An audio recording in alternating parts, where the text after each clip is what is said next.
Hello friends, welcome back to my channel कैंटर। आज जो मैं आप लोग के साथ में वीडियो शेयर करने जा रही हूँ वो ये कि अगर आपकी सिजेरियन डिलीवरी हुई है या होने वाली है तो आपको इस चीज़ का अनुभव भी हुआ होगा और आगे होगा भी। इस चीज़ का ज़रूर से आपको ख्याल रखना है। आपके आसपास में आपके फैमिली मेम्बर्स, आस पड़ोस के लोगों ने कई बार आपको या आपके बेबी को ये चीज़ बोली होगी कि सिजेरियन डिलीवरी से हुआ है तो इसलिए बच्चा कमज़ोर है।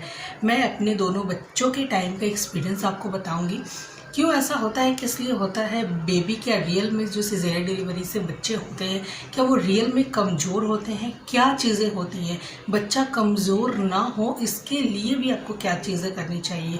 ठीक है, तो बहुत सारी बातें हैं इस चीज़ को लेकर, इस टॉपिक को लेकर आगे आपको वीडियो में पता चलेगी, तो कंटिन्यूसली बने हुए रहिएगा। मैं बायोलॉजिकली मैं आप लोग के साथ में ये सारी चीज़ें शेयर करने जा रही हूँ, तो आई होप ये वीडियो आप लोग के लिए यूज़फुल रहे।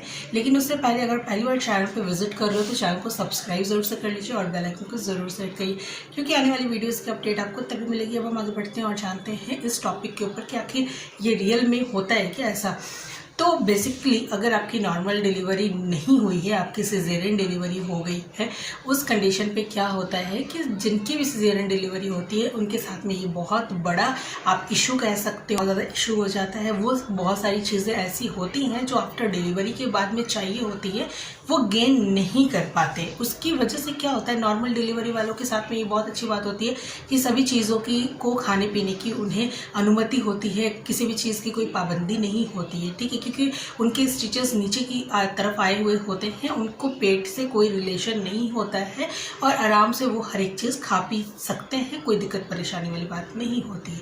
अब इसी कंडीशन पे सिजेरियन डिलीवरी वालों के साथ में बहुत सारी चीज़ें होती है, तेल, घी, मसाला और ड्राई फ्रूट्स नहीं खाने, ये नहीं खाना, वो नहीं खाना। अगर डॉक्टर ने कह भी दिया है तो फैमिली वाले कई बार नहीं देते, और अगर फैमिली वाले अगर दे भी देते हैं तो डॉक्टर कई बार मना कर देते हैं कि नहीं, ये सारी चीज़ें नहीं देना है।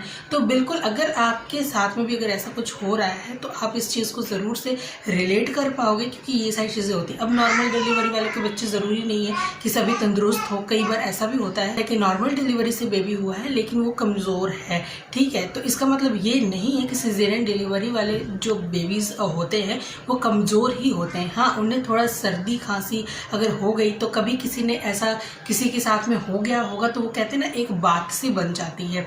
तो वो बात ही बन गई है कि सिजेरियन डिलीवरी से जो बेबीज़ होते हैं वो कमज़ोर होते हैं, उन्हें ठंड से बचाओ, गर्मी से बचाओ। बचाना तो दोनों को ही चाहिए, क्या जो नॉर्मल डिलीवरी से बेबीज़ होते हैं उन्हें नहीं बचाना चाहिए, उन्हें भी बचाना चाहिए। तो खास प्रिकॉशंस बच्चे के लिए सोचना एक बहुत अच्छी बात है, लेकिन ये डिलीवरी के ऊपर में थोप देना ये बहुत ही बुरी बात है।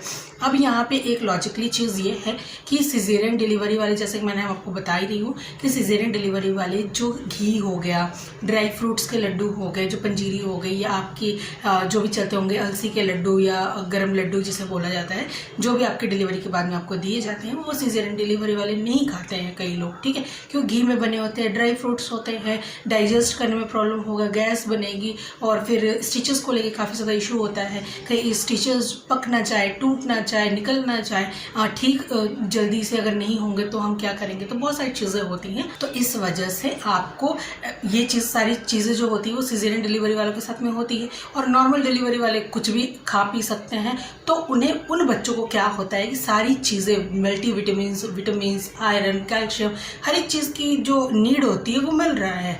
लेकिन यहाँ पे सिजेरियन डिलीवरी से जितने भी बेबीज़ होते हैं उन्हें वो ये चीज़ को स्किप कर जाते हैं, क्योंकि मदर खा नहीं पाती है उनकी स्टिचेस की वजह से, उनकी पर्सनल प्रॉब्लम की वजह से। क्योंकि सिजेरियन डिलीवरी हुई है, अगर वो बहुत ज़्यादा ऐसी चीज़ें खाएंगी तो रिकवरी में भी टाइम लगेगा, है ना। कई बार आपको डॉक्टर ही सलाह दे देते हैं कि नहीं, आपको ये चीज़ें नहीं खानी है। कई बार डॉक्टर कुछ ऐसे होते हैं जो कहते हैं आप सब कुछ खा सकते हो, है ना। तो बहुत सारे अलग अलग डॉक्टर, अलग अलग लोग और अलग अलग हिसाब किताब से आपकी बॉडी के ऊपर डिपेंड करता है, आपकी अगर पहला कुछ ऐसा इशू हुआ है उस चीज़ पे डिपेंड करता है। तो इस वजह से वहाँ पे जो सिजेरियन डिलीवरी वाले बच्चे होते हैं उन्हें वो सारी चीज़ें नहीं मिल पाती। खाना भी खाना होता है तो कई बार सिजेरियन डिलीवरी वालों को ये नहीं खाना है, वो नहीं खाना है, गैस हो जाएगा, गैस की प्रॉब्लम बहुत ज़्यादा होती है सिजेरियन डिलीवरी के बाद में। तो क्या होता है कि उस चक्कर में वह उतना अच्छा खाना खा नहीं पाती है, जिसको उतनी सारी चीज़ें नहीं मिल पाती है जहाँ तक नॉर्मल डिलीवरी से जो बच्चे होते हैं उन्हें मिल पाती है, वही सिजेरियन डिलीवरी वालों को बच्चों को नहीं मिल पाती। अब मैं यहाँ पे अपना एक्सपीरियंस भी बताऊँगी। मैंने दोनों बार ही मेरी सिजेरियन डिलीवरी हुई। फर्स्ट टाइम पे मैं मदर की यहाँ पे थी, मुझे उस टाइम पे डॉक्टर ने ऑलरेडी कह दिया था आप सब कुछ खा सकते हो, ठीक है। लेकिन अब यहाँ पे आ गई फैमिली के हाथ में थी मैं। फैमिली वालों ने कुछ नहीं दिया मुझे, कुछ भी नहीं ये नहीं खाना वो नहीं खाना, क्योंकि फ़र्स्ट सिजेरियन डिलीवरी मेरे परिवार में मेरी ही हुई थी। तो ये नहीं खाना, क्योंकि बहुत एक वो होता है सिजेरियन डिलीवरी, ऑपरेशन डिलीवरी हो गई मतलब डर हो गया, ये हो गया मतलब फैमिली वालों को होता है ये नहीं देना वो नहीं देना, ये खाना नहीं है वो खाना नहीं है, सारी चीज़ों पे पाबंदी लगा दी। अगर मैं कहती भी थी कि हाँ मैं ये खा सकती हूँ तो नहीं, मुझे नहीं मिलता था वो सारी चीज़ें, नहीं ले सकते, ठीक है। अब यहाँ पे ये चीज़ हो गई, वो अपने हिसाब किताब से आपको चीज़ें देते हैं फैमिली वाले, आपको वही सारी चीज़ें खानी पड़ती है। हाँ ये चीज़ मैं मानती हूँ। सेकंड टाइम पे क्या हुआ कि मैं यहाँ पे अकेली थी, यहाँ पे ना मेरे इन लॉज थे ना ही मेरी मम्मी थी यहाँ पे, तो यहाँ पे कोई नहीं था। तो मैंने अकेली ही मेरी डिलीवरी यहाँ पे हुई। मैं अकेली थी हस्बैंड के साथ में। तो मैंने आकर हॉस्पिटल से आकर मेरे को जब 7th डे पे डिस्चार्ज मिला, उस दिन से लेकर मैंने हर एक चीज़ खाई है। इवन हॉस्पिटल में भी मैंने सारी चीज़ें खाई है। डॉक्टर ने मेरे को यहाँ पे बोल दिया कि आप सब सारी चीज़ें खा सकते हो। तो जब डॉक्टर की निगरानी में अगर हम कोई चीज़ कर रहे हैं, अगर आपके डॉक्टर कह देते हैं कि आप ये चीज़ें नहीं खा सकते हो, आपको नहीं खानी है, तो आप उन चीज़ों को सोच समझ कर चलिए, मत खाइए। अगर आपके डॉक्टर कह रहे हैं कि हाँ आप सब कुछ खा सकते हैं, तो आप उनकी निगरानी में ही कर रहे हो ना ये सारी चीज़। अगर कुछ ऐसी दिक्कत परेशानी होगी भी तो वो है आपको देखने के लिए। उन्होंने जब कहा है कि नहीं आप सब कुछ खा सकते हो, तो आप सब कुछ खा सकते हो। अब यहाँ पे क्या होता है, कई लोग चावल नहीं खाते, कई लोग रोटी नहीं खाते, सबका एक अलग अलग वो होता है। लेकिन हाँ मैंने चावल को अवॉइड किया था, क्योंकि मेरी ठंड में हुई थी सिजेरियन डिलीवरी, क्योंकि नवंबर दिसंबर आप जानते हो दिल्ली में कितनी ज़्यादा ठंड होती है। तो मैंने चावल को थोड़ा बहुत स्किप किया था, लेकिन कभी कभार मैं लेती थी, गरम चावल ही लेती थी, क्योंकि बेबी को ठंड वगैरह ना लग जाए इस वजह से मैं नहीं लेती थी। थोड़ा सा डर होता है अपने आप में। बाकी मैं रोटी वगैरह चपाती वगैरह ये सारी चीज़ें खाती थी, मुझे कोई दिक्कत परेशानी नहीं हुई है टचवुड। और मैंने सारी चीज़ें खाई हैं, और मेरी रिकवरी भी, मैं सेकेंड टाइम बताऊँ कि मेरे मतलब रिकवरी भी बहुत जल्दी फास्ट हुई है। मैंने सारी चीज़ें खाई, इवन पंजीरी वगैरह भी जो होती है हमारे पंजाबी में बनाते हैं, जो लोग पंजाबी होंगे वो जानते होंगे, पंजीरी वगैरह भी मैंने खाई है।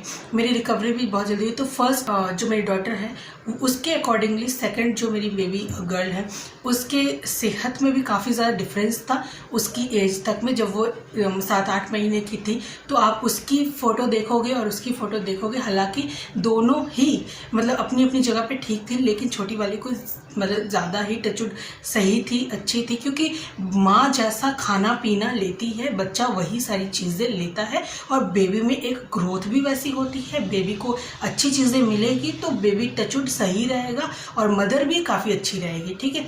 तो आपके डॉक्टर जैसा आपको कहते हैं आप वैसी चीज़ें लीजिए। और जो लोग कहते हैं कि सिजेरियन डिलीवरी वाले बच्चे कमज़ोर होते हैं, उनकी एक्स्ट्रा केयर की ज़रूरत होती है, तो ऐसा कुछ नहीं है। एक्स्ट्रा केयर की ज़रूरत नहीं है कि सिर्फ सिजेरियन डिलीवरी वाले बच्चों को होती है। तो हर एक बच्चा इंपॉर्टेंट होता है, हर एक बच्चे को नीड होती है केयर की, और ये बिल्कुल ही गलत बात है। और सबसे इम्पॉर्टेंट चीज़ सारी बातों की एक पर, माँ जो चीज़ें खाएगी वही चीज़ें बच्चे को मिलती है, और बच्चा हष्ट पुष्ट और अच्छा होता है। और अगर बच्चे को माँ अगर अच्छी चीज़ें नहीं ले पा रही है तो उस अकॉर्डिंगली बच्चा थोड़ा सा हो सकता है कि वीक हो जाए, बच्चे को हो सकता है किसी और चीज़ की ज़रूरत पड़ जाए। और एक चीज़ बहुत इंपॉर्टेंट चीज़ मैं आपको लोगों के साथ में ये चीज़ शेयर करना चाह रही हूँ कि डिलीवरी के बाद में हम नॉर्मली सभी सोचते हैं कि नहीं अब हमें मेडिसिन लेने की ज़रूरत नहीं होती है। तो मैं यहाँ पे आपको ज़रूर से कहूँगी, सिजेरियन डिलीवरी वाले हैं उनको खास करके कहूँगी, जैसा कि मैंने आपको पूरी वीडियो में बताया कि नॉर्मल डिलीवरी वाले जितने भी होते हैं वो सारी कोई पाबंदी नहीं होती है, लेकिन आप लोग पे पाबंदी होती है। सिजेरियन डिलीवरी वाले जितने भी होते हैं ये नहीं खाना वो नहीं खाना, ऐसा नहीं वैसा नहीं। तो आप को जो भी दवाइयाँ मल्टीविटामिन, आयरन, कैल्शियम प्रिस्क्राइब करी गई है आपके डॉक्टर के अनुसार, आपको डिलीवरी के बाद में चाहे 1 महीने के लिए, 1.5 महीने के लिए, 2 महीने के लिए या 3 महीने के लिए, आप उसको ज़रूर से इंटेक करिए। आपको रियली आपको भी फ़ायदा मिलेगा, आपका बेबी फीड करता है उसे भी उस चीज़ की नीड है, वो बाई जब फीड करता है बेबी तो उसको भी वो सारी चीज़ें मिलती है, ठीक है। तो आप जितना अच्छे तरीके से अपना ख्याल रखोगे, आपको जब यहाँ से ही आप देख लोगे, आप जब खुद सारी चीज़ें लेते हो तो बेबी सही रहे, अच्छा रहे, बेबी को कोई दिक्कत परेशानी ना हो, तो आप ये सारी चीज़ें को ज़रूर से फॉलो करिए। तो आई होप गाइज ये वीडियो काफ़ी ज़्यादा मुझे ऐसा लगा, क्योंकि कई बार ऐसा होता है कि हमारे आसपास के लोग ऐसा बोल देते हैं, जिसकी वजह से मुझे ऐसा लगा कि आप लोगों ने भी ये सारी चीज़ें फेस करी होंगी, तो इस वजह से मैंने ये वीडियो करी। आई होप इससे आपको काफ़ी ज़्यादा हेल्प मिलेगी, इसके साथ आप रिलेट कर पाओगे। तो अगर ऐसी वीडियोस आप देखना चाहते हो तो चैनल को ज़रूर से सब्सक्राइब करिए और ज़रूर से बेल आइकन को हिट करिए। तो चलिए मिलते हैं अपनी ऐसी किसी अच्छी नेक्स्ट वीडियो के साथ, तब तक के लिए बाय गाइस, टेक केयर।